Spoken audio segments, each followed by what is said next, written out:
അപ്പോൾ ഇന്ന് നമ്മൾ ഉണ്ടാക്കാൻ പോകുന്നത് ബ്രേക്ക്ഫാസ്റ്റിനും സ്നാക്സിനും എല്ലാം യൂസ് ചെയ്യാൻ പറ്റുന്നൊരു റെസിപ്പിയാണ്. എല്ലാവർക്കും സുഖമല്ലേ? Welcome back to another video. ഇതിനായി എന്തൊക്കെ വേണമെന്ന് നോക്കിയാലോ. ഒരു കഷ്ണം ഇഞ്ചി, ഒരു സവാള, ഒരു തണ്ട് വേപ്പില, ഒരു പച്ചമുളക്, ഒരു തക്കാളി.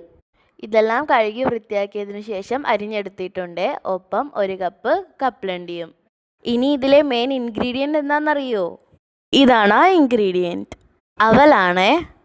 അപ്പോൾ ഇന്നത്തെ നമ്മുടെ റെസിപ്പി പുകയല്ല പൊഹയാണ് കേട്ടോ. ഇത് സോക്ക് ചെയ്ത് വെച്ച അവലാണ്. ഇനി നമുക്ക് ഒരു പാൻ അടുപ്പിൽ വെച്ച് അതിലേക്ക് കുറച്ച് നെയ്യ് ചേർത്ത് കൊടുക്കാം. അതിലേക്ക് നേരത്തെ എടുത്തു വെച്ചിരിക്കുന്ന കപ്പലണ്ടി ഇട്ട് കൊടുക്കാം. ഇളക്കി കൊടുക്കാം. ഞങ്ങളിവിടെ എടുത്തിരിക്കുന്നത് പച്ച കപ്പലണ്ടിയാണ്. അത് കാരണം ഞങ്ങളിവിടെ 2-3 മിനിറ്റ് ഇത് ഫ്രൈ ചെയ്യുന്നുണ്ട്. 3-4 മിനിറ്റിന് ശേഷം വറുത്ത കപ്പലണ്ടി ഒരു പാത്രത്തിലേക്ക് മാറ്റാം. ആ പാനിലേക്ക് തന്നെ 1 ടീസ്പൂൺ വെളിച്ചെണ്ണയും കുറച്ച് നെയ്യും ചേർക്കാം. എണ്ണ ചൂടാകുമ്പോൾ 1/2 ടീസ്പൂൺ കടുക് ചേർക്കാം. 1 തണ്ട് കറിവേപ്പില ഇട്ട് കൊടുക്കാം. ഇനി ഇതിലേക്ക് പച്ചമുളക് ചേർത്ത് കൊടുക്കാം. ഒന്ന് ഇളക്കി കൊടുക്കുക. അടുത്തതായി ഇതിലേക്ക് ഇഞ്ചിയാണ് ചേർക്കുന്നത്. അതിനുശേഷം സവാള ചേർത്ത് കൊടുക്കാം.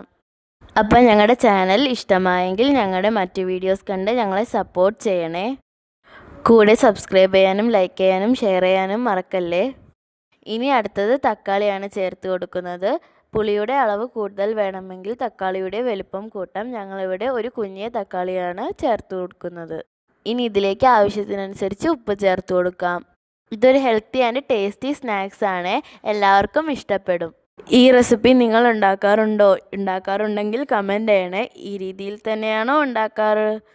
1/4 ടീസ്പൂൺ മഞ്ഞൾപ്പൊടിയും ചേർത്ത് നന്നായി മിക്സ് ചെയ്യാം. അതിനുശേഷം നമ്മൾ സോക്ക് ചെയ്ത് വെച്ചിരിക്കുന്ന അവൽ ചേർത്ത് കൊടുക്കാം. സോക്ക് ചെയ്യാന്ന് വെച്ചാൽ കുറേ നേരം വെള്ളത്തിൽ വെക്കേണ്ട, ജസ്റ്റ് ഒന്ന് വാഷ് ചെയ്താൽ മതി. വാഷ് ചെയ്തതിന് ശേഷം അവൽ സ്ട്രെയിനറിൽ വെച്ച് വെള്ളം കളയണേ.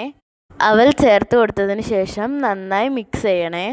ഉപ്പും സവോളയും മഞ്ഞളും എല്ലാ ഭാഗത്തേക്കും ആവാനാണ് ഇങ്ങനെ ചെയ്യുന്നത്.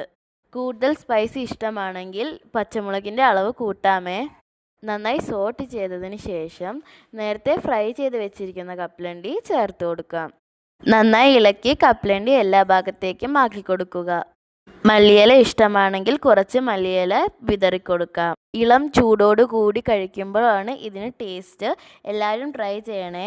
അതിനുശേഷം കുറച്ച് പഞ്ചസാര ഇട്ട് സോട്ട് ചെയ്യാം. താല്പര്യമുണ്ടെങ്കിൽ ലെമൺ ജ്യൂസ് ചേർത്ത് കൊടുക്കാം. ഞങ്ങളിവിടെ കൊറിയാൻഡർ ലീവ്സും ലെമൺ ജ്യൂസും സ്കിപ്പ് ചെയ്തു. അപ്പോൾ കുട്ടികൾക്കെല്ലാം ഇഷ്ടപ്പെടുന്ന ഒരു ഹെൽത്തി റെസിപ്പിയാണ്. എല്ലാവരും ട്രൈ ചെയ്യണേ. ബൈ.